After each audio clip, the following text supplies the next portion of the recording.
Walk along the base of Slievemore Mountain on Achill Island today, and the coastal Macaire grassland below the slope gives very little away at first glance. It looks to most visitors passing through on their way to Keem Bay a little further along the coast, like simply another beautiful, empty stretch of the island's landscape. It is not empty.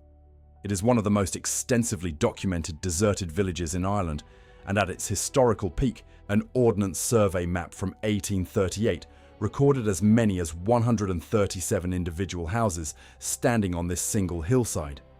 Today, somewhere between 80 and 100 stone cottages remain visible as ruins, roofless and slowly settling back into the ground they were built from. Nobody visiting casually would guess that a community this size once stood here, and fewer still could tell you exactly why it stopped. Let me walk through what is actually known, what remains genuinely uncertain, and what recent archaeological work has only just begun to uncover about a site that has been quietly sitting in plain sight for generations. Slievemore functioned, for at least several centuries, and likely much longer, as what is known as a booley village, a seasonal settlement occupied specifically during the summer months when families moved their cattle up from lower, more permanently farmed land to graze on the mountain's higher pastures, a pattern known in Irish as bualey, from which the anglicised term booleying derives. This was never intended as permanent year-round housing, in the way a typical village would be. Families maintained separate winter dwellings closer to the coast or in more sheltered parts of the island, and moved seasonally to Slievemore specifically to take advantage of summer grazing, a practice recorded across multiple parts of rural Ireland but rarely documented as extensively or preserved as physically completely as it has been here. The 1838 map figure of 137 houses represents this settlement pattern at what was very likely close to its historical peak, immediately before the demographic catastrophe of the Great Famine reshaped population patterns across the entire west of Ireland within less than a decade.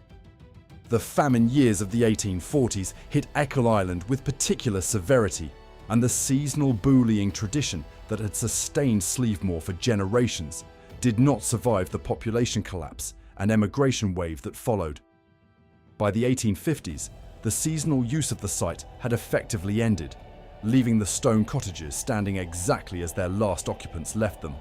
gradually losing their roofs to weather and time rather than being demolished or repurposed. A pattern of abandonment considerably more sudden and more complete than the slow generational decline typically associated with rural depopulation elsewhere.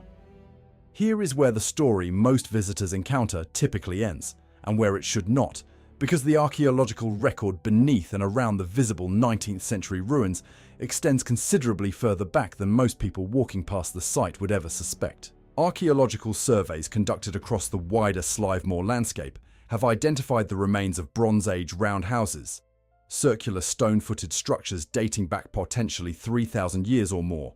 positioned in several cases remarkably close to the much later booley cottages, suggesting that this specific stretch of mountainside has attracted human settlement in one form or another across an almost unbroken span of several millennia.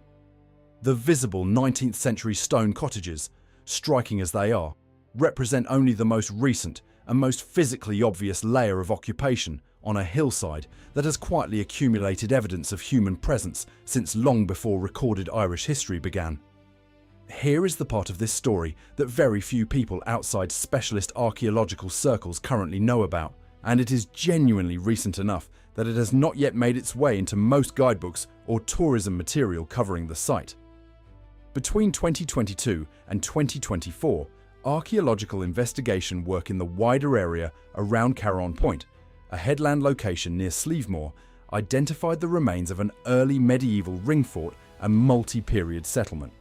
A discovery that, if confirmed through continued excavation and analysis, would add an entirely new chapter to a site whose known history already spans from the Bronze Age through the Famine era and into the present day. That kind of discovery, emerging from ongoing survey work rather than a single dramatic dig, is genuinely how much of Irish archaeology actually progresses, slowly, through careful, incremental fieldwork that occasionally uncovers something significant enough to reshape understanding of a site that researchers may have already studied for decades. A possible medieval fortification at Caraun Point, sitting within the same broader landscape as Bronze Age roundhouses and 19th century booley cottages, would suggest a settlement history at Slievemore considerably more continuous and considerably more strategically significant than the popular understanding of the site as simply an abandoned 19th century farming village currently allows for. Here is the question worth sitting with directly, because it extends well beyond Slievemore itself. If a hillside this extensively documented, overlooking one of Ireland's most scenic coastal landscapes, can still be actively yielding new archaeological discoveries as recently as 2022 through 2024, how many other similarly scenic, similarly well-visited stretches of the Irish coastline are quietly sitting on layers of history that nobody has yet had the resources, the funding, or simply the specific reason to investigate properly? That is not a rhetorical flourish. It reflects a genuine and ongoing limitation within Irish heritage and archaeological research more broadly, where the sheer density of historically significant sites across the country, from ring forts to booley villages to monastic remains, far outstrips the funding and personnel available to survey, excavate, and properly document all of them within any realistic timeframe. Sites located in visually striking, tourist-accessible locations like Slievemore sometimes receive research attention specifically because their visibility and accessibility make them practical targets for university fieldwork programs and heritage body surveys, while comparably significant sites in less accessible or less photogenic locations may go unexamined for decades longer simply due to the practical difficulty and cost of reaching and properly documenting them. Walking the stone-walled lanes between the visible booley cottages today, the silence of the place carries a specific weight once you understand what is actually beneath and around it.